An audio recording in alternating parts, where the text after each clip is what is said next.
Bonjour, je voudrais faire découvrir dans cette vidéo la bienheureuse Marie Rivier. Marie Rivier, elle est très peu connue. Et c'est vraiment dommage. J'espère que je vais réussir cette vidéo parce que si on pouvait la comparer à quelque chose ou à un animal, on dirait, eh bien, c'est comme une petite colombe d'amour de Dieu qui gémit vers Dieu depuis sa toute petite enfance et qui ensuite passe sa vie à s'occuper de ses petites. Ça veut dire les enfants qu'elle apporte à la Sainte Vierge et dont elle s'occupe tout au long de sa vie. Elle est pleine de grâce, c'est vraiment étonnant. On sait que, habituellement, quand on regarde des vies de saints anciennes, celles de l'époque de l'Empire romain, que ce sont des légendes, qu'il n'y a rien de vrai. Eh bien, elle, en pleine Révolution française, tout ce qu'on pouvait imaginer comme étant légende chez les petites saintes romaines, elle le vit. Ça veut dire quoi? Eh bien, la Sainte Vierge, qu'elle peut, dès l'âge de 2 ans, fréquenter des heures dans la prière. Et puis, la terreur révolutionnaire en plein 1793, alors que tous les couvents sont fermés, eh bien, elle crée sa propre petite communauté religieuse et personne ne lui fait des ennuis. Pourquoi? Eh bien, parce qu'elle est pleine de grâce, pleine de charme aussi, qu'elle est pleine d'amour. On ne peut pas lui en vouloir. On ne peut être que, je dirais, séduit par cette toute petite jeune fille. Toute petite parce que, dans son enfance, elle a été très très longtemps handicapée avant d'être guérie par la Sainte Vierge. Elle mérite d'être connue parce que, en plus, elle avait une telle énergie en elle que, vers la fin de sa vie, elle est morte à plus de 60 ans. Eh bien, elle n'attendait qu'une chose. Elle préférait, si c'était possible, ne pas avoir la vision béatifique, mais rester sur terre à aider tous ceux qu'elle pourrait aider. Et elle n'avait pas assez de petites religieuses pour venir la rejoindre à cause du travail immense qu'il y avait à faire sur terre. Donc, on peut être à peu près persuadé que, comme la petite Thérèse de l'Enfant Jésus, qui est née beaucoup plus tard, elle passe son temps à attendre qu'on la prie pour faire du bien sur la terre. Véritablement. Et je vais raconter sa vie. Ça veut dire que c'est pas du bien que spirituel, c'est du bien concret. Elle était capable de venir auprès des enfants, de s'occuper avec les poches pleines de bonbons, afin de leur en donner quand elle arrivait en classe comme ça, avec elle. Donc, voilà. J'espère avoir donné l'envie d'écouter sa vie. Alors, qui est-elle? Elle est née à Montpezat, en France, dans le Vivarais. Et voici une carte qui permet de situer l'endroit, parce que il y a dans l'église une pietà. Ça veut dire une statue de Marie qui porte Jésus descendant de la croix, qui ressemble un petit peu à la Pietà de Michel-Ange. Et c'est là, cette statue-là a eu une très grande importance pour Marie Rivier.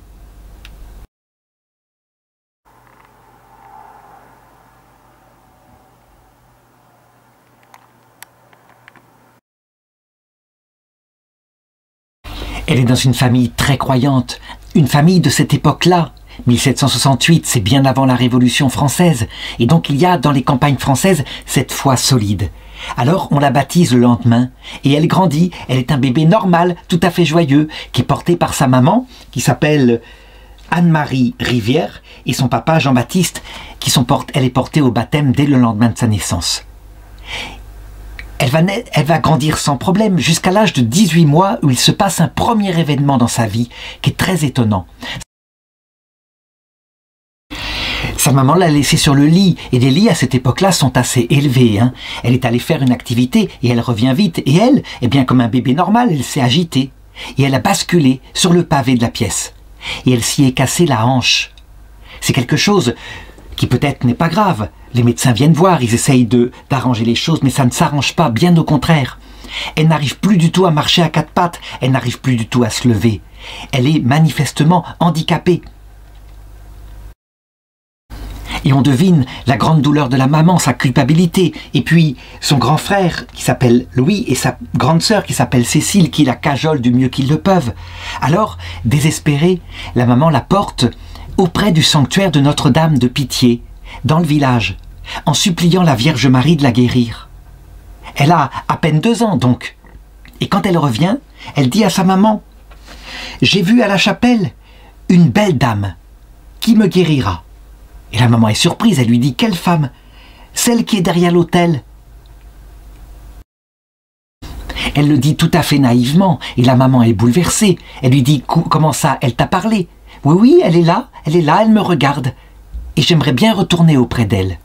Si bien qu'à partir de ce moment-là, eh bien, la maman va la déposer très souvent dans l'église, devant Notre-Dame de Pitié. Elle met une couverture par terre dans l'église et elle la laisse là.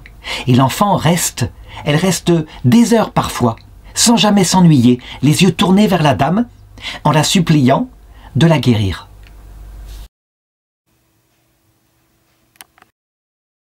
Ce qui est stupéfiant, c'est que on dirait qu'elle est pressée d'y aller. Et donc un enfant normal s'ennuierait. Et elle, pas du tout. Quand sa maman part pour l'église, pour l'y emmener, et qu'elle rencontre une dame qui veut bavarder un peu avec elle, eh bien, la petite enfant dans la poussette dit « Madame, madame, vous discuterez avec maman après. Elle va d'abord me porter à l'église. » Et comme ça, on la porte à l'église, on l'y laisse. Un jour même, eh bien, arrive l'heure du repas, et on se rend compte qu'on a oublié d'aller la chercher à l'église. Alors on lui demande, après avoir couru la chercher, « Est-ce que tu t'es ennuyée ?» Et elle répond, « Non, non, je ne suis pas ennuyée, je veux que la Sainte Vierge me guérisse. »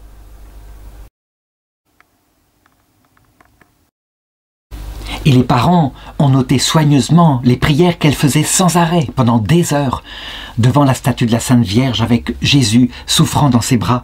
Elle disait, « Sainte Vierge, guéris-moi, je t'en prie, guéris-moi, je te dis. Si tu me guéris, je reviendrai te voir tous les jours, je t'apporterai des bouquets, des couronnes. Tu ne veux pas me guérir? Eh bien, je vais bouder. » Et ensuite, elle enfouit sa tête dans ses genoux et elle peut rester comme ça des minutes et elle pleure. Et ensuite, eh bien, elle oublie et elle se remet à prier et elle dit, « Veux-tu me guérir? Tu peux bien me guérir si tu veux, Sainte Vierge. Guéris-moi, guéris-moi. » On dirait la prière de la veuve importune, sauf que c'est une petite enfant qui maintenant a 3 ans, 4 ans. Et elle ne se décourage jamais. Ça veut dire qu'elle y revient tous les jours. Et à un moment donné, elle se dit, « Oh mais tout de même, la Sainte Vierge, elle n'a pas de chapeau. Elle doit être bien pauvre. Et si tu me guéris, je dirai à ma mère de te donner une jolie robe et un joli chapeau. »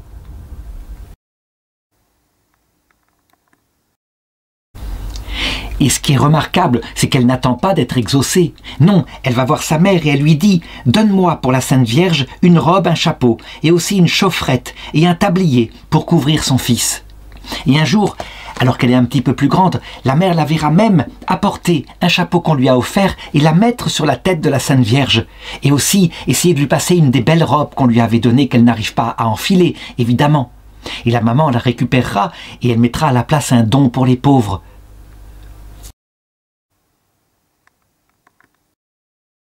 Ce qui est stupéfiant, c'est qu'elle n'est jamais exaucée. Et ça va durer des années. Elle fait sa formation chrétienne auprès de la Sainte Vierge.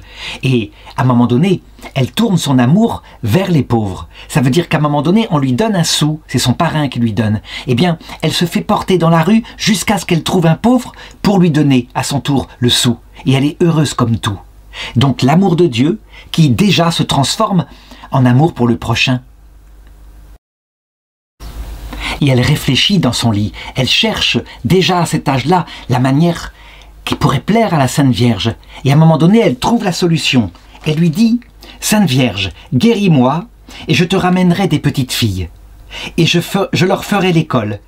Et je leur dirai de bien te servir. » C'est une idée qui est géniale. Et là, la Sainte Vierge ne pourra pas résister plus longtemps. Elle le sait.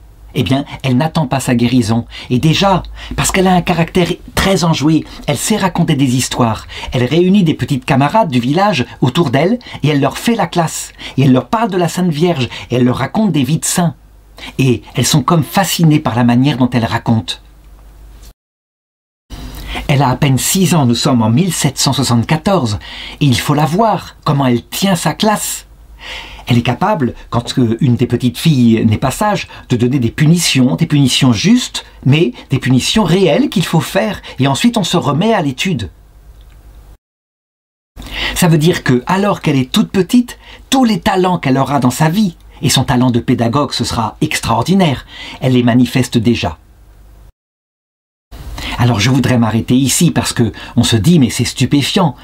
On pourrait dire que seuls des enfants prodiges peuvent avoir une vie spirituelle aussi intense. C'est un peu comme Mozart pour, je dirais, pour la musique.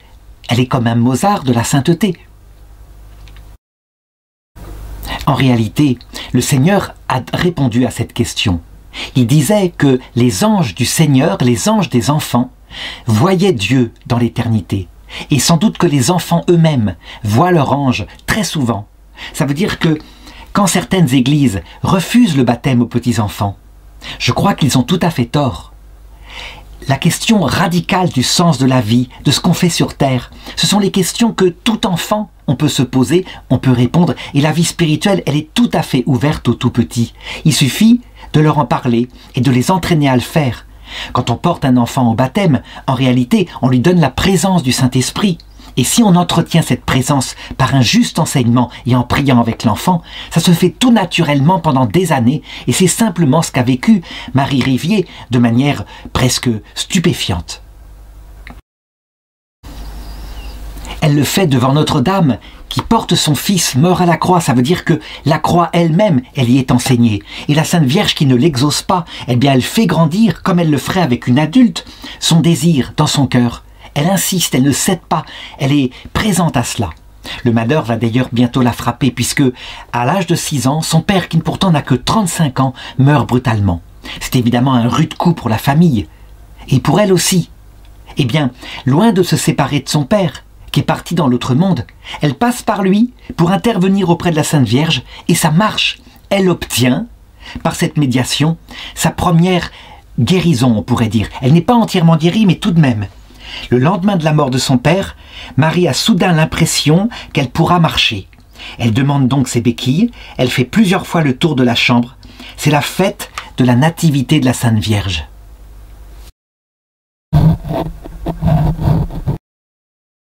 C'est comme si la souffrance provoquait un surcroît de grâce qui se voit non seulement dans son âme, mais maintenant dans son corps. Et si bien que puisqu'elle peut marcher maintenant, avec ses béquilles tout de même, mais quand même, eh bien, ces classes, elle les fait se multiplier. Et on voit cette petite bande de petites filles qui suivent leur maîtresse dans la nature. Elle les emmène faire des processions, et ensuite elle fait la classe pour leur enseigner des choses comme l'écriture, la lecture, etc.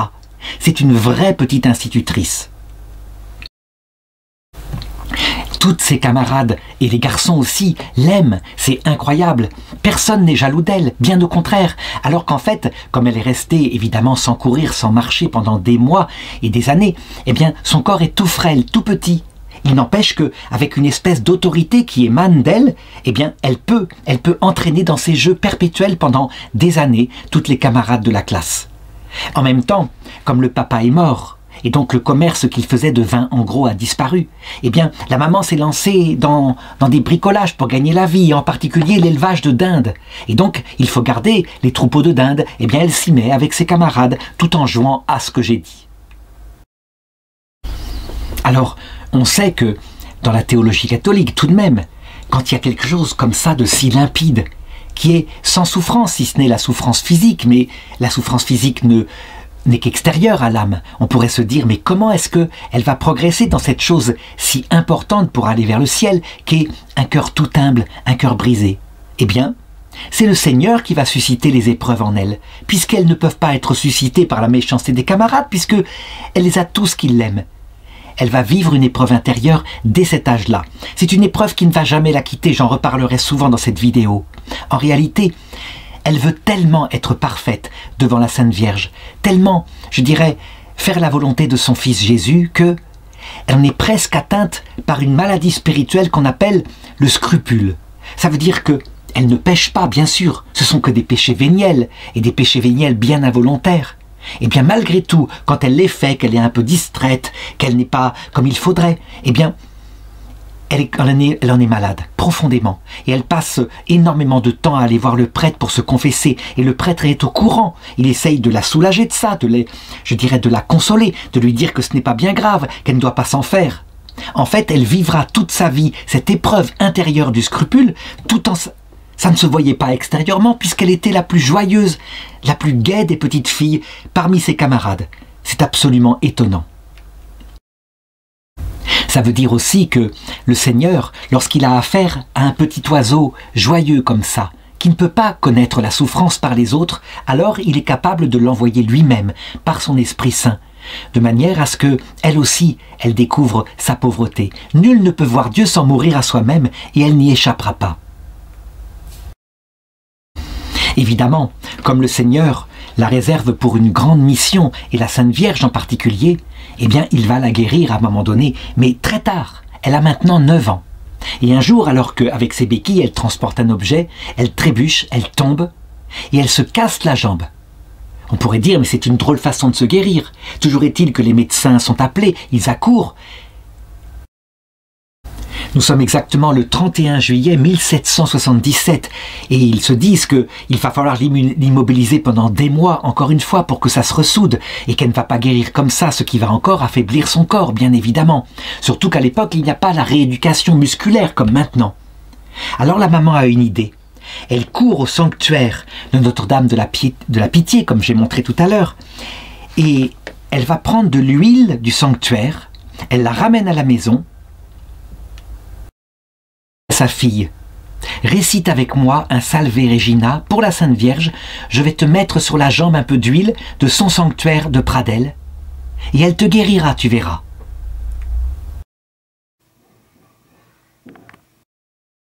Donc elles procèdent toutes les deux comme ça, avec beaucoup de confiance. Elles se couchent, elles dorment, et le lendemain, l'enflure a disparu, la jambe est complètement ressoudée, tout est guéri. Mais non seulement ça, elle dit à sa maman, « Attends, je vais me lever, je sens que je suis guérie. » Et elle est guérie, elle marche absolument normalement, elle ne boite plus. Et elle sort dans la rue, et les gens sont là stupéfaits, qui disent, « Regardez, c'est un miracle, la petite Marie est guérie. » Et c'est vrai, la guérison est entière, elle n'aura plus jamais besoin de sa vie de béquille. Et du coup, évidemment, devant un tel acte de la Sainte Vierge, elle ne pense plus qu'à une seule chose. Elle veut se consacrer entièrement à Dieu, elle veut devenir religieuse. Et elle s'y met avec son caractère déterminé, son caractère droit, qui jamais ne renonce. Ça veut dire qu'elle se dit, puisqu'elle l'a lu dans des vies de saints, que pour être religieuse, il faut qu'elle s'y prépare. Et comment? Eh bien par l'ascèse, en allant vivre au désert un certain temps. Et elle trouve un désert pas loin de la maison, un champ assez isolé. Évidemment, ça fait un peu peur, s'éloigner comme ça. Et donc elle demande à une de ses camarades, « Annette, tu viens avec moi au désert ?» Mais la petite Annette, elle n'a pas du tout envie de devenir une espèce d'ermite dans la montagne. Et donc elle lui dit que non. Alors elle y va toute seule. Ce sera une dame du village qui la rencontrera ainsi et qui la ramènera à sa maman qui, heureusement très inquiète, la cherchait partout.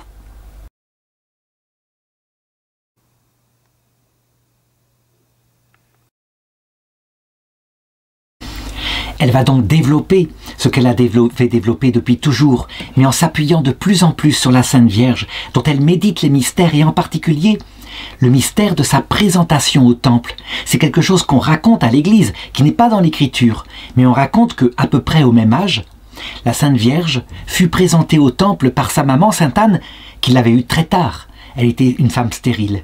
Et que la Sainte Vierge fit le vœu à Dieu de se consacrer, si elle le voulait, sous condition de ce que vous dirait Dieu, puisque à l'époque, toutes les filles étaient obligées, de par la loi de Moïse, de se marier. Eh bien, elle fait le même vœu, et elle passe des heures dans la contemplation de Dieu, ce qui jaillit tout de suite, évidemment, dans l'amour pour son prochain. Ça veut dire qu'elle trouve tous les moyens pour faire plaisir, et en particulier aux pauvres. Dès qu'on lui donne quelque chose, il faut qu'elle le porte aux pauvres. Elle ramène une fois à la maison 2 petites filles qui sont en haillons, parce qu'à cette époque-là, il y a beaucoup de pauvreté. Et elle demande à sa mère de donner des vêtements à elle, dont elle ne se servira pas. Ce que fait la mère tout de suite. Elle a très bon cœur, mais surtout, elle a cette théologie qui est en train de se développer, à savoir l'amour de Dieu, source de l'amour du prochain, et l'amour d'abord des plus pauvres, selon leurs moyens, leurs besoins les plus importants, qui sont de tous les niveaux possibles. Physique, mais aussi psychologique, quand quelqu'un n'est pas aimé, mais aussi spirituel, quand quelqu'un tombe dans des péchés, il faut l'aider à retrouver sa dignité. Et puis, spirituel, découvrir Dieu, la plus grande pauvreté étant évidemment l'absence de Dieu. Évidemment, les gens qui sont là sont stupéfaits de voir comment elle sait parler de ça, et même aux autres camarades. Elle a 11 ans, donc elle fait sa première communion, sa confirmation, et c'est pour elle quelque chose de très très fort. À 12 ans, on la met à l'école. C'est une école tenue par des religieuses, les religieuses de Notre-Dame de Pradelles. C'est un pensionnat, c'est évidemment un déchirement que de comme ça se séparer de sa famille. Et il se passe que ce pensionnat est très mal tenu. Elle s'y attend à trouver de la discipline, des choses comme ça. En réalité, les sœurs sont complètement dépassées. Chacun fait ce qu'il veut. On court, on se bat dans la classe, etc. Elle est stupéfaite de ça. Au début, quand elle arrive, puisqu'il n'y a aucune tenue dans cette école, on se moque d'elle. Elle est toute petite par rapport aux autres. Les autres paraissent, elle en paraît peut-être 7 ans par rapport à d'autres qui ont 12 ans. Et donc, on se moque d'elle et on la voit, qui est tout à fait dévouée. Ça veut dire qu'on a l'impression qu'on peut tout lui demander. On lui dit « Marie, chante » et elle se met à chanter. « Marie, danse » et elle se met à danser. En réalité, elle est en train de réformer cette école. Elle a 12 ans et elle va y arriver. Ça veut dire que, à un moment donné, quand elle a fait tout ce qu'on lui demandait, c'était pour se moquer d'elle, elle se met à parler. Et dès qu'elle parle, il sort de ses yeux une espèce de tendresse mêlée d'une très grande autorité qui fait que toutes sont subjuguées. Et au lieu de se moquer de son corps si petit, eh bien, on se met à la suivre. Or, le problème, c'est qu'elle les entraîne vers le bien. Elle leur dit « Je vais vous lire une vie de saint ». Et c'est démarré. Et après, les discussions entre filles. Et après, on voit l'école qui change complètement de comportement. Et les religieuses qui sont là en sont stupéfaites. Toute sa vie, c'est ça qui va frapper les gens. Ça veut dire que quand elle se met à parler, il émane d'elle une grâce qui est spéciale, qui vient évidemment de son tempérament, qui est à la fois joyeux, spontané, plein d'humour, etc. De son imagination brillante, elle sait inventer des tas d'histoires, de sa mémoire fantastique, elle se souvient de tout. Et quand elle aura des religieuses par centaines, chacune d'elles, elle connaît son nom, son chemin, etc. Elle n'oublie rien. Mais aussi, je pense, ce qui est très attirant, c'est que tout cela est accompagné d'une grâce qui ne vient pas d'elle. La grâce de Dieu est dans son âme. On a l'impression, quand elle parle, qu'elle entraîne tout le monde vers Dieu, l'amour de Dieu, l'amour de la Sainte Vierge. Et ça marche. Ça, c'est l'extérieur qu'elle montre. Donc on peut dire qu'elle a déjà, à cette époque-là, des charismes. Mais l'intérieur, lui, seul le prêtre le connaît. Elle est rongée, toujours rongée de scrupules. Par exemple, à un moment donné, elle suit une retraite avec son oncle. Une retraite d'un prêtre. Un prêtre à tendance janséniste. C'est la mode à l'époque. Ça veut dire que on parle tellement du péché que pratiquement on ne peut jamais communier à la messe. On est tout le temps en train de se frapper la poitrine. Il faut surtout pas lui parler de ça à la petite Marie. Elle est naturellement scrupuleuse. Ça va lui faire beaucoup de mal. Et elle retombe dans cette maladie intérieure sans que personne la voie extérieurement.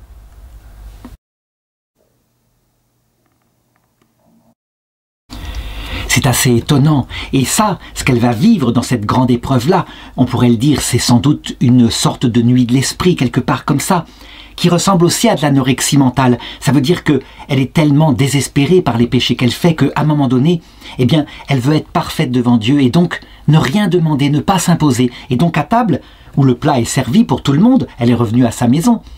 Elle doit se servir comme les autres. Mais elle a décidé de ne pas se servir, sauf si on la sert. Donc de ne rien demander pour elle, de disparaître. Si bien que comme c'est une table où on discute beaucoup, il y a beaucoup de vivacité, quelquefois on ne se rend même pas compte qu'en fait elle n'a pas mangé. Et elle ne mange pas, et elle maigrit. Et on peut dire que cette douleur spirituelle-là, on en verra la nature dans l'autre monde. Ça veut dire qu'elle aurait pu, si heureusement à un moment donné, elle ne s'en était pas ouverte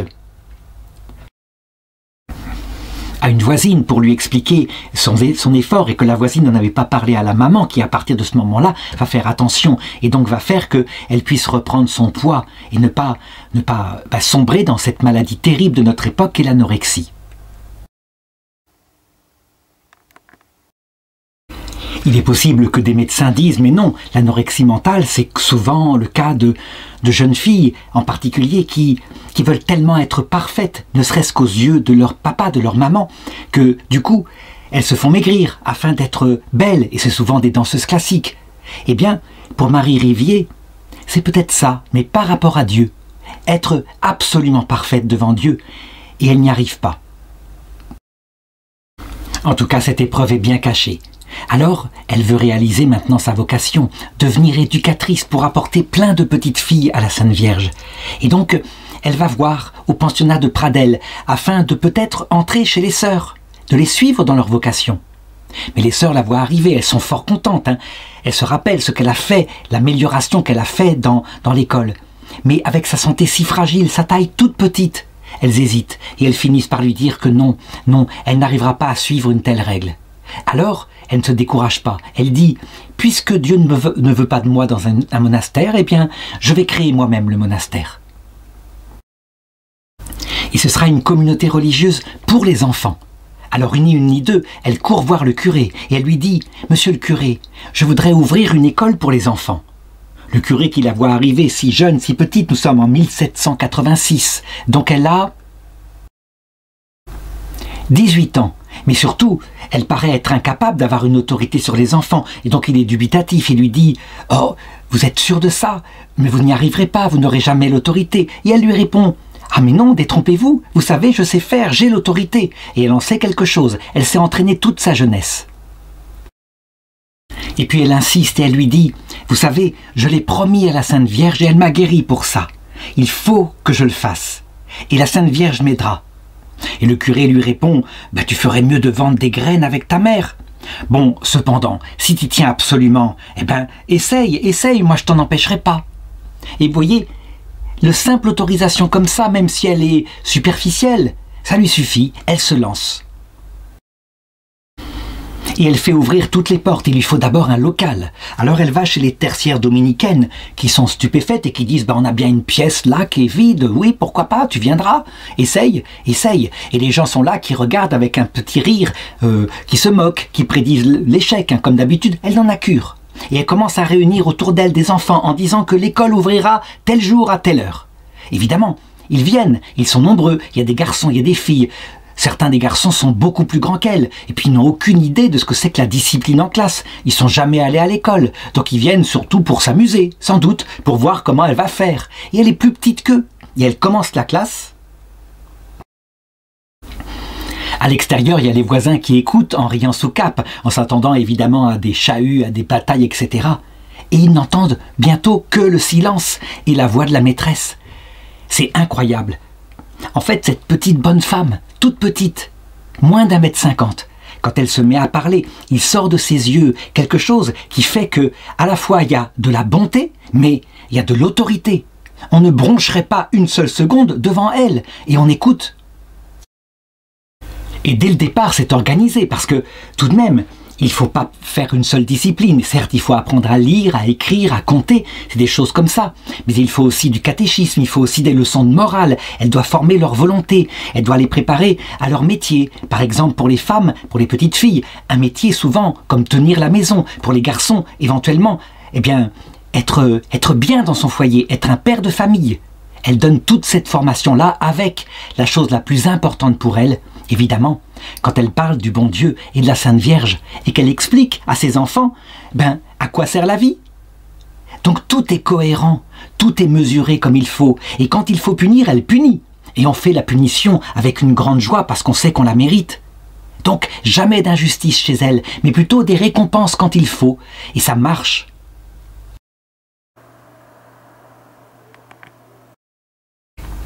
C'est tellement incroyable que le curé lui-même, il n'en revient pas. On lui amène ces jeunes pour la confession, ils sont tout prêts. Qui est-ce qui les a préparés? Eh bien c'est Marie, elle leur a parlé, comment se confesser, que dire. Ils sont absolument sérieux. C'est tellement fort que les tertiaires dominicaines, elle qui n'a que 18 ans, qui se lance comme ça, décident de lui confier l'éducation chrétienne de celles qui sont postulantes pour rentrer dans leur ordre. Carrément. Et ça continue, ça veut dire que par exemple des jeunes filles trop vieilles pour aller à l'école, qui s'ennuyaient un petit peu et qui souvent tournaient un peu mal, elles décident de se joindre à ce groupe. Pas seulement pour aller à l'école, mais même en dehors de l'école, par exemple le dimanche pour avoir des activités qui soient à la fois du jeu mais en même temps tournées vers une formation. Et donc on peut dire qu'elle invente tout à fait naturellement, parce qu'elles lui ont demandé, elle invente ce qui sera plus tard les patronages. Et ensuite, c'est les mamans, carrément, les mamans qui voient les résultats sur leurs enfants, comment leur comportement change, qui demandent à pouvoir venir elles-mêmes pour recevoir une formation pour être de bonnes éducatrices, de bonnes mamans. Elle qui en a à peine 20 ans, nous sommes maintenant en 1788, elle a donc le soir un groupe de mamans qui sont là pour recevoir un enseignement et elle le donne. Elle est complètement occupée, elle a complètement l'énergie, elle a encore l'énergie de tout consacrer à Dieu dans la prière. Et les gens parlent entre eux et ils disent « mais elle parle d'une manière si intéressante ». Et puis d'autres disent « vous savez, quand elle parle, c'est plus que ça, c'est le Saint-Esprit qui parle par sa bouche ». C'est au point qu'on a des témoignages, par exemple, beaucoup plus tard, un vieillard qui a été un des catéchumènes à cette période-là de sa vie. Il racontait que quand il ne pouvait pas dormir, donc à dépasser 80 ans, eh bien la nuit, il s'occupait à méditer sur une des instructions qu'elle leur avait données quand il avait 7-8 ans. Il en avait gardé le souvenir intact. Un autre homme, bien plus tard, lorsqu'elle sera très malade, donc plus de 40 ans plus tard, eh bien, parcourt toute la région pour venir à son chevet. Il l'aborde auprès de son lit et il lui dit « Vous savez, dans le temps, vous m'avez fait faire ma première communion. Et moi, je m'étais promis que je ne mourrais pas sans vous avoir revu. Je vous ai revu maintenant, je peux mourir. Il faut que je m'arrête ici, c'est absolument stupéfiant. On regardera ce qui va se passer puisque nous arrivons maintenant à l'époque de la Révolution française. Mais comment se fait-il que, alors que le Seigneur a dit « Celui qui quitte tout, père, mère, frère, sœur, obtient en cette vie 100 fois plus dès maintenant en frère, père, mère, sœur et des terrains, et avec des persécutions. Comment se fait-il que Marie Rivier n'a pas de persécution? Tout le monde l'aime. Il n'y a pas non plus de jalousie. C'est absolument incroyable. D'où est-ce que ça vient? Eh bien, je crois que ça vient d'un mélange qui est particulier, qu'on ne voit que dans le Christ finalement. Un mélange, d'abord, entre une profonde humilité. Elle ne se met pas en avant. Elle a souffert. Elle sait qu'elle est pécheresse. Et ça, comme elle le vit dans son âme avec le scrupule, c'est ce qui lui donne cette dimension de bonté. Donc la deuxième qualité, c'est la bonté justement. La bonté pour tous ceux qui l'entourent, une bonté totale dès cette époque-là. Et je raconterai des tas d'anecdotes qui racontent comment concrètement elle est bonne. Mais il y a aussi en elle une autorité qui vient peut-être d'elle-même, de son tempérament, un espèce de talent naturel, mais qui vient aussi de l'aide de Dieu. Et on le sait, tous les enfants, qui sont les professeurs qu'ils aiment le plus ? Eh bien ceux qui savent allier la bonté et l'autorité. Quand il n'y a que de la bonté sans autorité, ils se moquent, ils abusent. Après, évidemment, ils regrettent. Quand il n'y a que de l'autorité sans bonté, ils ont peur et ils détestent ce genre de professeur. Elle a juste l'équilibre avec quelque chose en plus. Tout est fondé sur le Christ et la Vierge Marie. Elle le rapporte, si bien que ces cours, qui pourraient être lire, écrire, non, ils ont une autre dimension parce que son talent apporte Dieu aux âmes. Et du coup, eh bien, les âmes ne résistent pas. C'est quelque chose d'ailleurs assez intéressant parce que le fait qu'elle n'ait pas d'ennemis manifeste que quand les qualités sont parfaitement équilibrées dans une personne, ce qui sera le cas du Christ lorsqu'il nous apparaîtra à l'heure de notre mort, peu de gens méprisent la prédication du Christ. Ce qui doit indiquer que, en fait, peu de gens se damneront en définitif, mépriseront volontairement le message du Christ. Marie Rivier, elle le prouve. Alors justement, il faut qu'elle soit passée au sel, comme on dit. Ça veut dire que voici qu'arrivent les événements de la Révolution française. Elle est dans son village au début, 1789, on le sait. C'est comme une grande joie en France parce que des privilèges absurdes sont maintenant supprimés.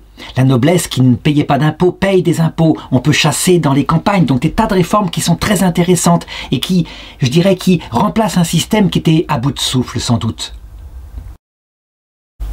Mais très vite, en 1790, la Révolution montre son vrai visage. En fait, elle est sortie d'un esprit qui est ennemi du Christ, qui se dit ami de la raison, de la liberté, de la tolérance, et qui ne supporte donc pas le message de l'Église. Et donc arrive la constitution civile du clergé, et le curé, le nouveau curé qui est arrivé dans sa paroisse, il la lit, et il ne semble pas du tout comprendre ce qui est en jeu. On veut lui faire prêter serment à la Constitution et donc le séparer de l'autorité du pape. Il va d'ailleurs jurer. Et Marie, instinctivement, tout de suite, elle se rend compte que ça ne va pas du tout, que c'est quelque chose qui n'est pas dans l'ordre des choses. Les prêtres ont comme autorité le pape et leurs évêques. Et donc elle est troublée et elle voit bien que ça ne va pas.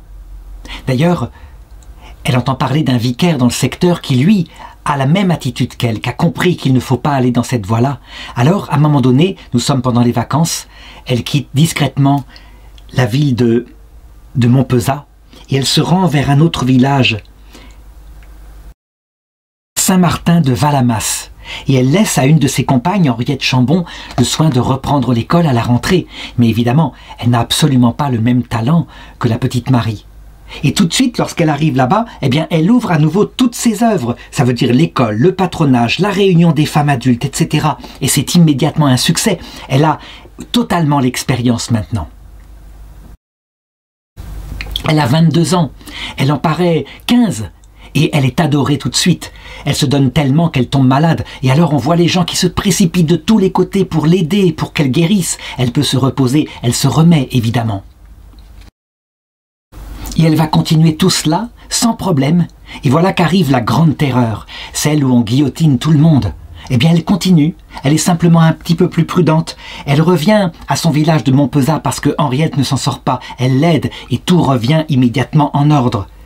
Elle organise des prières, c'est-à-dire que les prêtres qui maintenant se cachent, qui risquent leur vie quand ils refusent de jurer, eh bien, elle anime tout simplement la messe. On peut dire qu'elle invente les assemblées dominicales en l'absence de prêtres, les fameuses ADAP qu'on fait maintenant beaucoup, parce que justement, il n'y a plus de prêtres, mais pour une autre raison, c'est que la foi s'est écroulée, alors que là, c'est différent. Les gens, eh bien, ils viennent, ils entendent qu'elle parle de Dieu.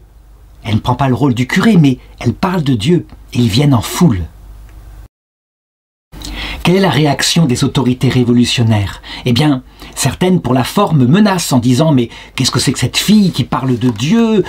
Ce sont des vieilles choses qui sont périmées, etc. » Mais on se contente de menacer. Et très souvent, ils envoient leurs propres enfants dans les écoles qu'elle tient.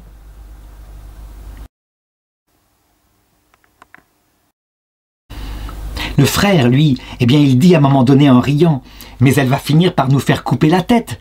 En fait, il n'y a pas tellement de risques. » C'est-à-dire que personne n'oserait s'attaquer à cette toute petite femme, toute petite jeune fille, qui est si bonne, si dévouée pour les enfants. En 1793, donc c'est le pire moment de la terreur, Robespierre est au pouvoir. Elle, pendant ce temps, elle a l'idée qu'elle ne peut pas continuer à faire tout toute seule. Il lui faut des compagnes, des gens, des jeunes femmes qui soient formées pour l'éducation des jeunes et aussi pour faire la catéchèse. Elle en trouve 3 et elle commence à soigneusement les former. En pleine terreur, alors que tous les ordres religieux sont fermés, que les prêtres fuient partout, elle le fait et elle n'a pas d'ennui.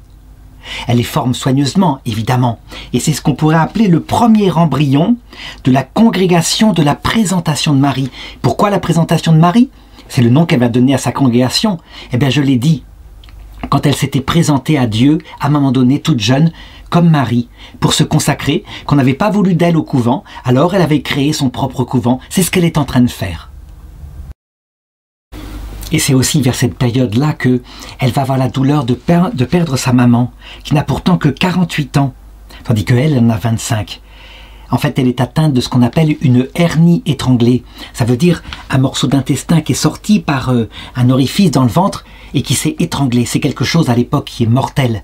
Sauf si c'est soigné éventuellement dans l'heure.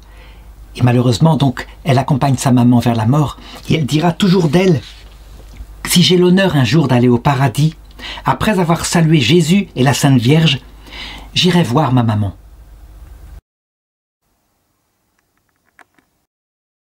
Et on peut dire que les circonstances se mettent en place pour qu'elle quitte encore une fois le village de Montpezat. En effet, la maison où elle donne l'école, finalement on l'expulse. Le local est réquisitionné par les révolutionnaires pour faire leur réunion municipale sûrement. Et donc elle décide de partir dans un autre village où on lui a parlé qu'il y a un saint prêtre, un prêtre non-jureur qui se cache, qui s'appelle Monsieur Pontanier. Le village s'appelle Thuey et Monsieur Pontanier, qui a entendu parler d'elle, lui fait remettre un mot. C'est ici, dans cette ville sûrement, que la Providence vous appelle pour faire tout le bien que vous voulez faire. Nous sommes le 14 juin 1794 quand elle arrive dans cette nouvelle ville et elle commence par faire ce qu'elle fait partout. Ça veut dire qu'elle ouvre une école pour garçons et pour filles. Et comme d'habitude, instantanément, cette espèce de grâce qui émane d'elle marche. Elle est capable de faire marcher évidemment des garçons qui font 2 têtes de plus qu'elle sans aucun problème et de leur mettre des corrections et quand il faut la petite tape sur la joue parce qu'ils ne se comportent pas bien. Elle a une autorité extraordinaire. Et très vite, eh bien, des jeunes filles de ce village, l'une s'appelle Martine, l'autre Thérèse, puis ensuite Marion et Jeanne, décident de la rejoindre pour l'aider. Elles sont prêtes à suivre dans ce qu'elle fait, véritablement, et elles sont entraînées à son exemple. Tout ça se fait effectivement dans toutes les grandes difficultés physiques, mais elle n'a pas peur, et elle remet tout à Notre-Dame.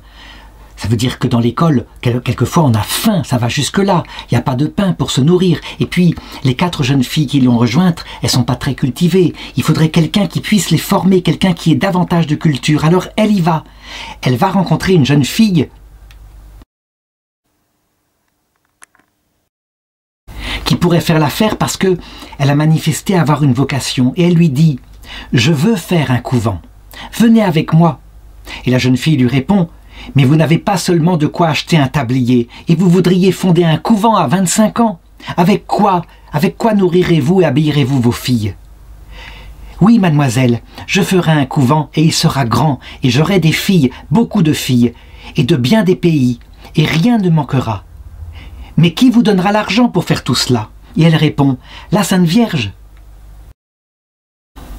Donc on peut dire que si elle n'arrive pas à recruter cette personne, eh bien, elle va vite être exaucée parce que voilà qu'une religieuse de Saint-Joseph, qui a été expulsée comme les autres de son couvent, eh bien, décide de les rejoindre. Et Marie est contente. Elle remercie la Sainte Vierge. C'est extraordinaire. C'est la personne qu'il lui fallait.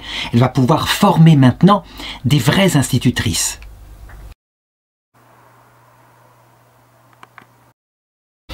Je voudrais m'arrêter un instant sur ce qu'elle a dit à cette jeune femme. On peut dire qu'elle a prophétisé. Ça veut dire que c'est pas seulement ses désirs. Certes, elle a la foi, mais elle a prophétisé ce qui s'est réellement passé. Ça veut dire que les filles de la présentation de Marie vont effectivement venir de tous les pays, s'étendre partout, en Afrique, en Asie. Alors, ça se passera après sa mort. Comment est-ce qu'elle a su ça? Eh bien, je montrerai par le reste de sa vie que c'est une prophétie. Ça veut dire que ça ne lui vient pas d'elle-même, ça vient du Seigneur. Pourquoi je peux le dire? Eh bien, parce qu'il y aura aussi des miracles observables dans sa vie et dans son comportement. Ce qui la caractérise aussi, c'est l'audace. Par exemple, eh bien, à cette époque-là, puisqu'elles sont maintenant plusieurs jeunes filles réunies, il faudrait bien que l'administrateur du diocèse, c'est un prêtre qui se cache et qui gère les choses, eh bien qu'il accepte ce qu'elle fait. Donc c'est une sorte de statut caché dans l'église, puisque ce n'est pas possible de faire une reconnaissance officielle en pleine terreur. Or, ce prêtre qui s'appelle Monsieur Vernet, il vient à passer par le village où elle est, et puis le curé en parle. Et lui, il n'y croit pas du tout. Il dit, mais c'est certainement pas le moment de créer quelque chose comme ça. Alors, elle ne se démonte pas, elle va le voir, et elle lui explique qu'il faut qu'elle le fasse. Et lui, il dit, ben, écoutez, moi je ne vais pas vous en empêcher. Ça lui suffit. Elle n'a pas besoin de plus, et elle se lance. Et c'est ainsi que dès 1796, exactement le 20 novembre, quand M. Pontagnier lui annonce la bonne nouvelle de cette parole de l'administrateur diocésain, eh bien dès le lendemain, avec les 4 filles qui l'accompagnent, elle crée l'ordre de la présentation de la Sainte Vierge, et elle se consacre ainsi que toute la maison, tous les élèves et tous les projets à venir. Quelques semaines plus tard, voilà que c'est son grand-père qui meurt et elle hérite d'une certaine somme. Qu'est-ce qu'elle en fait? Immédiatement, elle qui donne tout, eh bien elle achète une bâtisse, une maison, et le 17 novembre 1797, elle peut entrer dans quelque chose qui est adapté pour faire son œuvre, l'école, avec les petites filles qu'elle amène à la Sainte Vierge.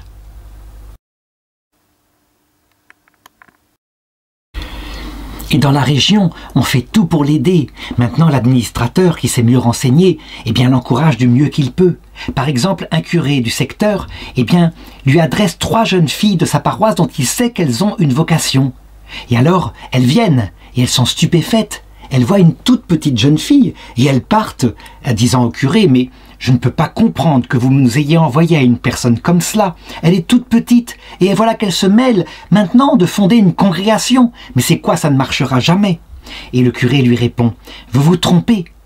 Mademoiselle Rivier ne paie pas de mine, mais c'est une femme de grand jugement et de grande vertu. Et dans sa maison, on verra descendre des évêques, vous verrez. Et effectivement, ça ne manquera pas, ça se réalisera. Quelque temps plus tard, voilà que passe dans leur bâtiment un monsieur avec un vêtement énigmatique, donc un vêtement civil comme ça, qui semble avoir une certaine autorité, et en fait qui regarde tout ce qui se passe. Et c'est l'archevêque, il se cache, c'est monseigneur Aviot. Il dit après, en partant, après s'être présenté, « Mes enfants, le doigt de Dieu est là. Car il n'est pas donné à la créature de faire de si grandes choses avec de si petites ressources. » Et donc aussitôt de son autorité apostolique, il approuve la règle, il confirme Marie dans sa charge de supérieur général, eh bien, il donne vie cette fois officiellement à son institut. En fait, on pourrait dire que Marie, par la grâce qui émane d'elle, eh bien, aplanit tout. Ça ressemble un petit peu à ce qui se passait avec Saint Bernard. C'était pareil. Un homme disait, un chevalier avec qui il avait arrêté une guerre avec un autre chevalier. Qui pourrait résister à un tel homme? Eh bien, la petite Marie Rivier, c'est pareil. Qui pourrait lui résister? Et pourtant, ça ne suffit pas. Elle a tellement de demandes. Elle voudrait répondre à tous les curés qui lui demandent des institutrices. Et elle n'a pas assez de novices. Et donc elle supplie la Sainte Vierge et lui dit de lui envoyer plus de novices. S'il te plaît, plus de novices, il m'en faut beaucoup, beaucoup. Un jour, des jeunes filles viennent, parce que, évidemment, elles sont attirées par la ferveur de cette congrégation. Et voilà comment elles discernent. Elle leur dit ceci. « Que venez-vous faire ici, mes enfants? Si ce n'est pour vous donner entièrement à Dieu, à quoi bon tant de sacrifices, tant de voyages et de peines, si vous n'êtes pas dans cette disposition? » Et évidemment, les jeunes filles sont dans cette disposition-là, alors aussitôt, elles les accueillent. Elle reçoit aussi de beaux conseils. Une dame, par exemple, une très chère amie, lui dit « Préparez une constitution, des règles, assurez la survie de ce que vous êtes en train de créer pour après, quand vous ne serez plus là sur la terre. Trouvez aussi de quoi vous faire aider. Par exemple, il faut que vous ayez une maîtresse des novices, vous ne pouvez pas tout faire. Et c'est vrai que c'est elle qui jusqu'ici préparait personnellement les institutrices, leur donnait la spiritualité qu'il leur fallait. Alors elle accepte, elle écoute ce conseil et elle nomme sœur Chantal comme maîtresse des novices, mais elle garde évidemment tout ce qui est plus profond, plus spirituel, la préparation morale par exemple, mais aussi l'amour de Dieu et l'amour de la Sainte Vierge.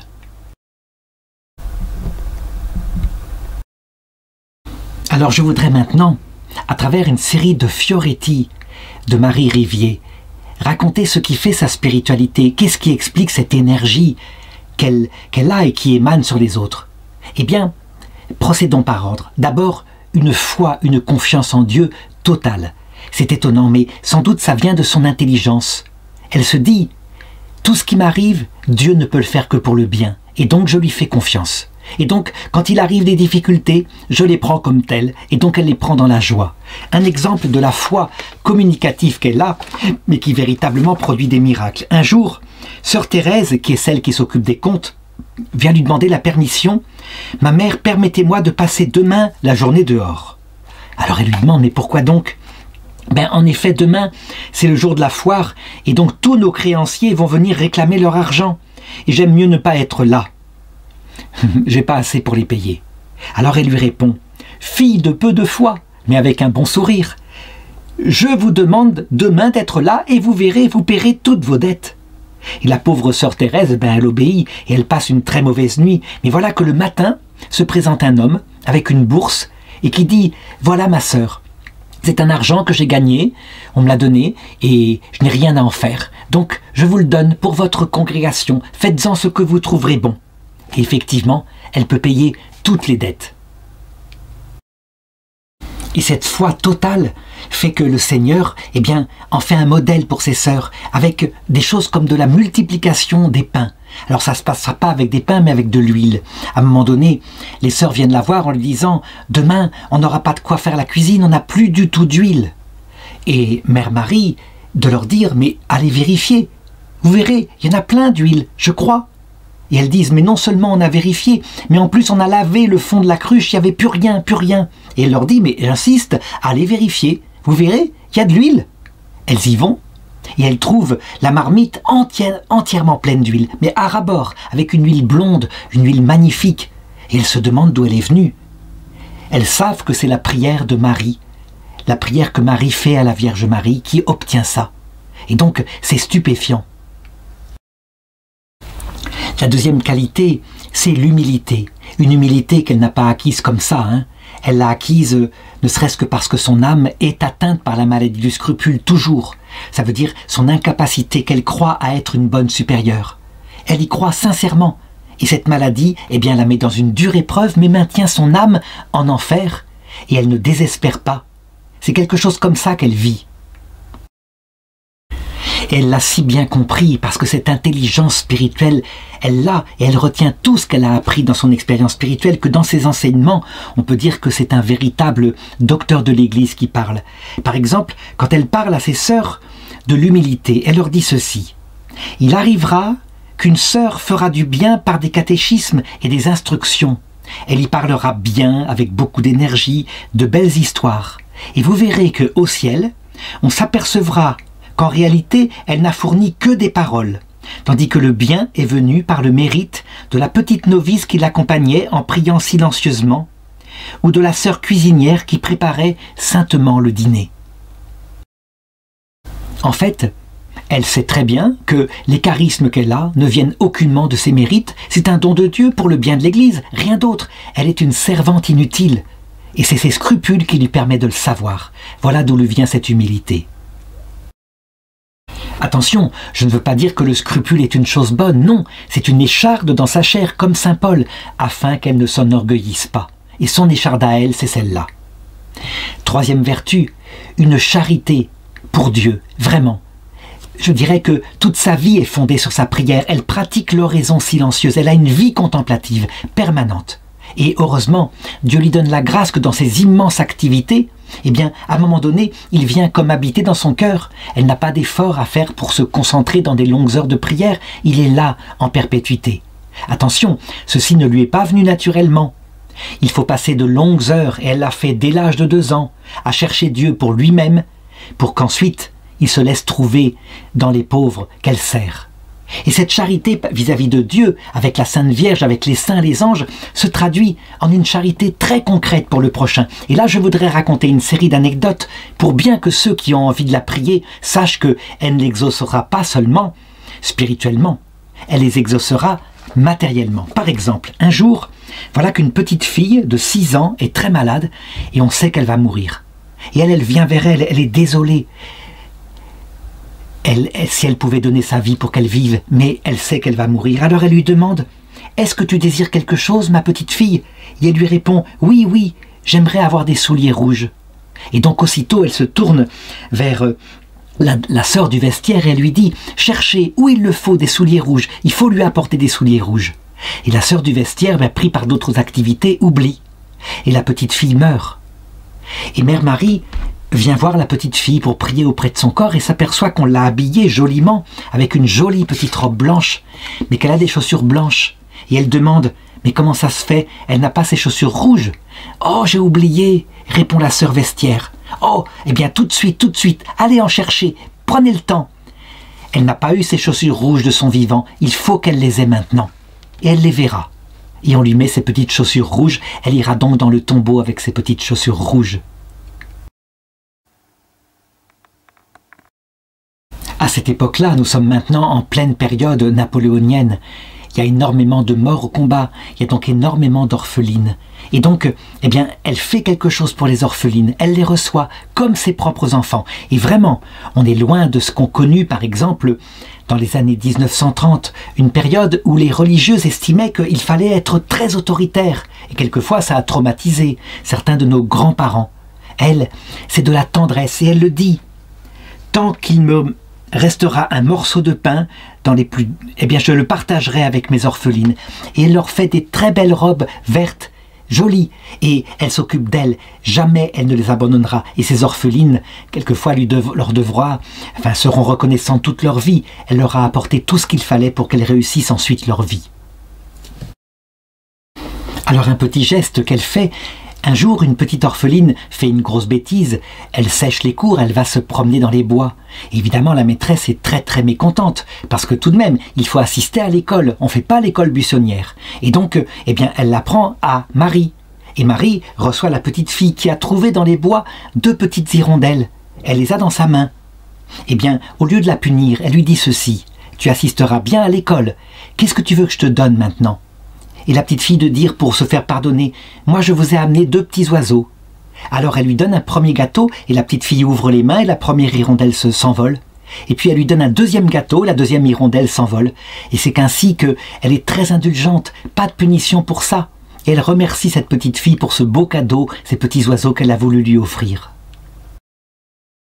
Elle les forme et elle leur donne un métier. Et à un moment donné, évidemment, elle quitte son école. Alors, c'est pour elle véritablement un déchirement. Et elle les accompagne très tendrement. Et elle leur dit à chaque fois, « Tu sais que je suis ta mère. Si tu as quoi que ce soit, que tu n'es pas heureuse, tu reviens me voir. Et s'il t'arrive un accident ou qu'on veuille te mettre à l'hôpital, tu me le fais savoir. Quoi qu'il arrive, je te reprendrai ici et on te soignera bien si tu es malade. » Elle s'occupe de toutes les misères. Le vieillard, par exemple, atteint d'une blessure à la jambe que personne ne voulait soigner parce qu'elle sentait mauvais, la gangrène s'y était mise. Eh bien, elle en prend soin. Et tous les jours, elle fait le pansement jusqu'à ce qu'il guérisse. Ou alors, encore pire, cette pauvre femme atteinte d'un cancer du visage qui fait que personne ne veut la regarder. C'est absolument affreux. Eh bien, elle la prend chez elle et elle la nourrira jusqu'à sa mort. Elle ne manquera jamais de rien. Ça n'a pas d'importance, la forme du visage. Ce qui compte, c'est que c'est une enfant de Dieu. Et sa charité, toute sa vie, sera spontanée en fonction des événements. Par exemple, un jour, on la reçoit dans une maison, et puis on a gavé pendant des mois une belle dinde pour le jour où elle viendra. Mais elle, en passant dans cette maison religieuse qu'elle a fondée, eh bien, elle a vu, entre-temps, une pauvre famille qui n'avait pas de quoi manger. Et donc elle arrive, elle se met à table, elle coupe la dinde, elle en coupe les meilleurs morceaux, et aussitôt elle les porte à la famille en disant « Nous en aurons bien assez, vous verrez, on va bien se régaler. » Et donc, ainsi, la famille a de quoi manger. Tout est occasion, aucune misère. Elle passe un jour en voiture, elle est assise à côté du conducteur, à cheval, et au bord de la route, il y a une dame qui marche lourdement comme elle le peut, et qui transporte un lourd panier. Alors elle fait arrêter la voiture, et elle lui dit « Madame, venez, vous allez vers où? On va vous prendre. Oh non, je suis toute sale, je viens des champs, je ne suis pas du tout prête à monter dans votre belle voiture. Mais... » Et elle la prend par la main, elle la fait monter. Et ensuite, elle lui donnera de ses provisions et même une pièce d'argent en partant pour qu'elle puisse continuer son chemin, parce qu'elle a bien vu que c'est une femme très pauvre. Cette charité, évidemment, qui est débordante de tous les côtés, eh bien, Dieu va l'accompagner de la puissance de ses miracles. Par exemple, pour bien montrer, quand elle dit qu'elle s'occupera de ses orphelins jusqu'à la fin, eh bien, voilà ce qui se passe à un moment donné.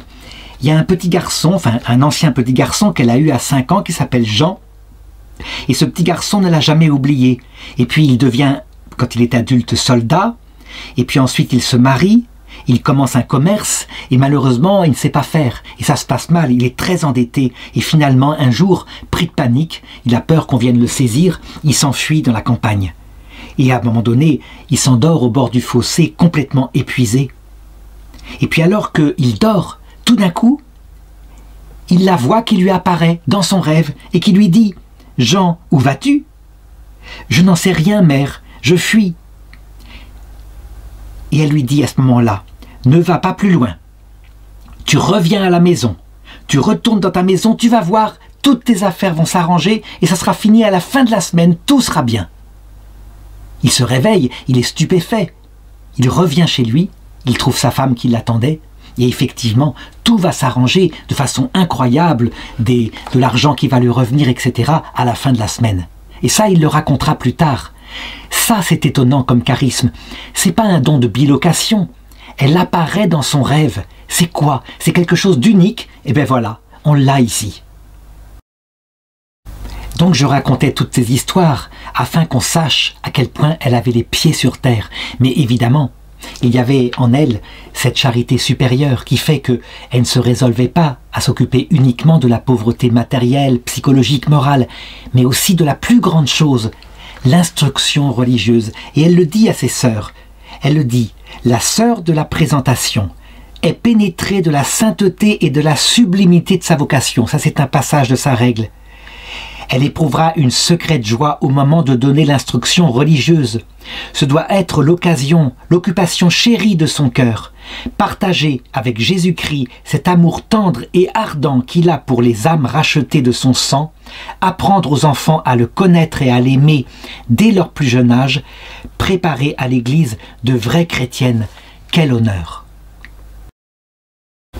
Donc on le voit, la règle elle est plus compassée, mais quand elle parle, c'est tout simple, c'est plein d'histoires. Et quand elle vient visiter les classes, on lui fait fête. Je dirais même, sa réputation se répand tellement dans la région qu'à un moment donné, qu'elle vient voir un village, on l'accueille avec des tambours, et c'est une telle ardeur que le curé qui est là, qui la voit toute gênée, qui dit « Mais comment est-ce possible qu'on me fasse un tel accueil alors que je ne suis rien ?» Eh bien le curé rit de bon cœur et de la tête qu'elle fait devant un tel honneur. Elle est pleine de joie, et les enfants s'en souviennent. Quand par exemple elle passe dans les classes, ses poches sont pleines de bonbons, pleines de sucreries. Et dès qu'on entend la carriole, tout le monde se précipite, les enfants essayent de se glisser entre les religieuses jusqu'à la voiture, et voyant leur manège, la mère tout émue, eh bien ouvre grand ses bras en s'écriant « Mes enfants, voilà mon cœur ». Et c'est ainsi qu'elle va passer tous les événements de la période napoléonienne. Par exemple, quand le pape Pie VII vient à un moment donné en France pour sacrer l'empereur, eh bien, elle s'arrange pour lui faire envoyer sa règle. Et lui, il envoie un rescrit de reconnaissance, d'approbation. Véritablement, il trouve ça très bien. Et puis quand à un moment donné, les choses se retournent, parce que le pape a excommunié l'empereur. Il s'est mal comporté par rapport à l'Église. Et l'empereur se venge en faisant disparaître les congrégations pendant un temps dans son empire. Alors, qu'est-ce qu'elle fait? Eh bien, elle remet tout à la Sainte Vierge. Elle dit ceci: « Je vous déclare, Marie, la maîtresse absolue de toute ma communauté. Nous vous conjurons d'aplanir par la toute-puissance de votre divin Fils tous les obstacles qui retardent la perfection de votre œuvre. » Et effectivement, elle n'a pas plus d'ennui.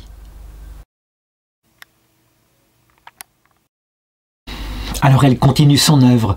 Il lui faut maintenant une maison beaucoup plus grande, et elle n'a que 4000 francs en poche. Eh bien, elle achète, avec l'aide de l'évêque, elle achète un immense bâtiment, et peu à peu l'argent arrive, évidemment, tout sera finalement remboursé. Le dernier secret dont je voudrais parler ici, eh bien c'est sa joie communicative.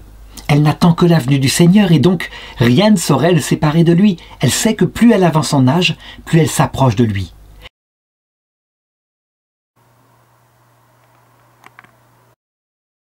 Toutes ces vertus ensemble, évidemment, fait que de tous les côtés, on veut la rejoindre.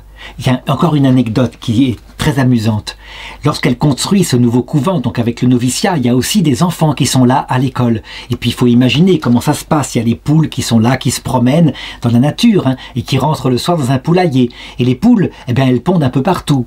Si bien qu'à un moment donné, on envoie les élèves, les enfants, pour trouver les œufs. Et à un moment donné, les élèves portent les œufs à la sœur économe. Ils en ont trouvé dans les endroits les plus compliqués, où personne n'aurait pu les trouver. Et ils demandent quelques œufs. Et la sœur économe leur dit « mais certainement pas ». Et voilà que Mère Marie est là qui passe, qui leur dit « ah non, elles ont travaillé, vous leur donnerez donc un œuf sur 12 ». Et elles feront avec leur propre cuisine. Et elles sont ravies, évidemment. Et elles font leur petite omelette avec leurs œufs, qui est sans doute un peu trop grillée, mais qu'elles vont trouver délicieuse. Elles les responsabilisent de cette façon-là. Et surtout, elles leur manifestent cette grande bonté, cette grande miséricorde, cette joie permanente. Toute sa vie, elle va garder ses vertus intactes. Et ses petites élèves, mais aussi ses petites novices, sont véritablement comme ses enfants. Par exemple, quand une petite novice a fait sa formation et qu'elle part pour une des nombreuses fondations que maintenant elle a faites, eh bien, elle fait jusqu'à la fin de sa vie ce qu'elle a fait avec ses petites élèves. Ça veut dire que quand elle peut descendre, elle les accompagne et elle cache dans la poche ou dans le linge de ses petites sœurs à qui elle a préparé un trousseau, tout ce qu'il fallait, le linge, les manteaux, etc. Elle cache du chocolat, des biscuits. Et au moment du départ, elle descend dans la cour pour voir la sœur une dernière fois lui sourire jusqu'au bout. À la fin de sa vie, comme elle ne peut plus descendre, eh bien elle se met à la fenêtre et elle fait des grands gestes comme ça.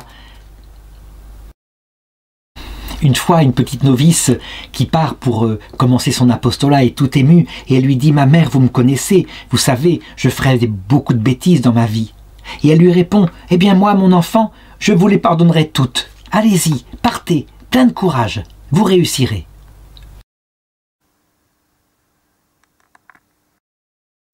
En 1832, puis en 1835, sévissent le choléra. Elle a 64 et 68 ans. Eh bien, c'est intéressant de voir comment elle se comporte.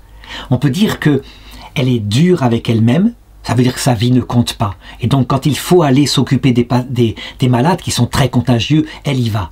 Par contre, la vie de ses filles institutrices compte beaucoup. Et la vie de ses filles, enfants, celles qui sont à l'école aussi. Et donc elle interdit aux institutrices d'aller visiter ceux qui sont atteints du choléra.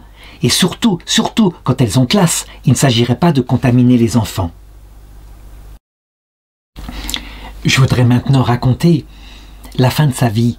Parce que, je dirais, c'est significatif du degré de charité qu'elle avait atteint. Je raconte beaucoup de vies de saints sur Internet, mais j'ai rarement vu ce qu'elle a fait, ce qui est significatif, je dirais, véritablement d'une charité unique. Elle vieillit, normalement, donc elle avance, et à un moment donné, elle donne à sa congrégation une règle. Elle est très heureuse d'ailleurs de cela. Et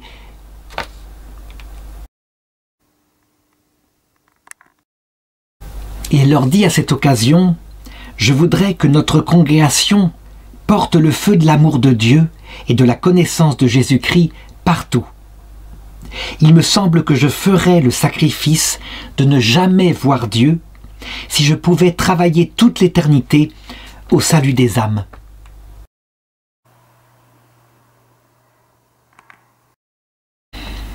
La seule personne chez qui on trouve une chose analogue, c'est saint Paul qui disait « Je souhaiterais être anathème pour mes frères. Et pour moi, mourir est un gain, j'aimerais tellement être auprès du Seigneur, mais si je pouvais être utile, alors je resterais sur terre. » On veut voir, à un moment donné, son propre sort ne compte pas. Ce qui compte, c'est le sort de ses enfants. Et ça, c'est significatif. Sainte Thérèse de l'Enfant Jésus est une autre sainte qui avait dit « Je passerai mon ciel à faire du bien sur la terre ». Je pense qu'avec Marie Rivière, qui n'est pas connue assez, on a véritablement une sainte particulière qu'il faut prier quand on a besoin de quoi que ce soit. Je crois vraiment qu'on a là quelqu'un qui est envoyé par le Seigneur pour faire sur terre tout ce qu'elle a fait durant sa vie. Et tout ce que j'ai raconté, on peut être certain qu'elle continuera de le faire quand on le lui demandera. Évidemment, elle vieillit, elle a maintenant 68 ans. Son corps est de plus en plus usé. Et un jour, les médecins sont dans le couloir, ils viennent de l'ausculter, et ils disent à une religieuse, vous savez, elle n'en a plus pour très longtemps, quelques mois à vivre à peine. Et là, elle sort immédiatement dans le couloir en disant « J'ai tout entendu, j'ai tout entendu. » Eh bien, vous savez, en attendant, avant que je ne meure, je vais profiter du temps qui me reste pour travailler.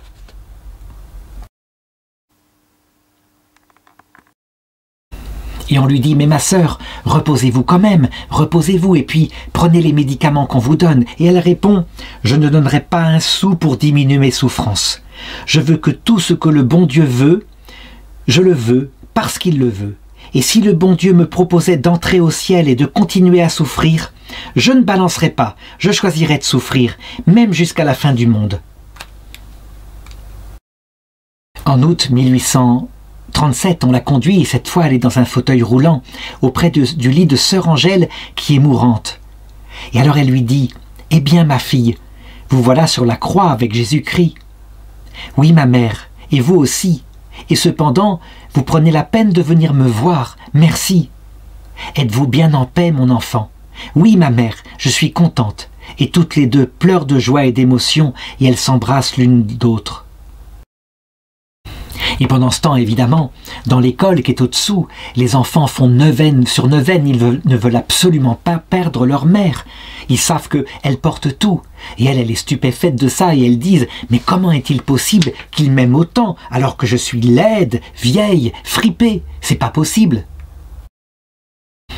Et l'année 1837 se termine et ces filles pleines de la même charité qu'elle leur a communiquée viennent dans sa chambre à un moment donné pour lui chanter des cantiques. Elle en est toute émue. Puis ensuite arrive le mois de janvier 1838. Ça passe lentement et le 27, elle reçoit le sacrement des malades, ce qui indique que vraiment, elle est au bout de la vie. Elle reste maintenant en permanence dans son lit, elle est très souvent assoupie, mais elle est toute consciente. Et quand arrive la fête de la purification, eh bien, elle l'appelle la fête de son cœur et elle la vit très profondément. Le 2 février, on lui apporte la Sainte Communion et l'aumônier lui dit ceci « Faites le sacrifice de votre vie ». Et elle répond avec un rire « Mais oui, il est fait depuis longtemps le sacrifice de ma vie ». Et le matin du 3 février, on l'entend répéter plusieurs fois « Miséricorde ». Puis elle récite un « Je vous salue Marie » et ce sera sa dernière prière. Elle retombe dans un état léthargique et elle meurt sans agonie dans l'après-midi de ce 3 février 1838.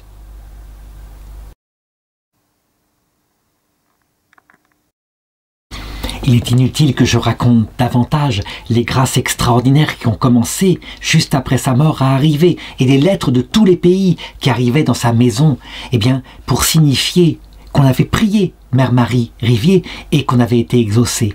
Inutile aussi que je raconte l'extraordinaire grandeur que va prendre le petit ordre religieux qu'elle a fondé et comme elle l'avait annoncé, il partira dans les terres étrangères, au Canada, aux États-Unis, au Japon, etc. Je voudrais simplement rappeler ces 2 phrases qu'elle a prononcées. Que nous sommes peu nombreuses, il y a tant de choses à faire en ce monde, comme je voudrais avoir 1000 vies pour que Dieu soit dans les âmes. Et encore, Seigneur, tant qu'il y aura un coin de la terre où vous ne serez pas connus et aimés, je ne saurais être en repos. Donc nous pouvons être assez certains qu'une petite femme comme ça, énergique, n'est pas en repos. Ou plutôt, elle est dans la vision béatifique, mais avec une autre petite Sainte Vierge, comme Sainte Thérèse de l'Enfant Jésus, elle passe en ce moment son temps à faire du bien sur la terre. Donc j'invite chacun à véritablement tenter de prier Marie Rivier. Il y a quelque chose d'absolument unique, et je crois que beaucoup ne regretteront pas.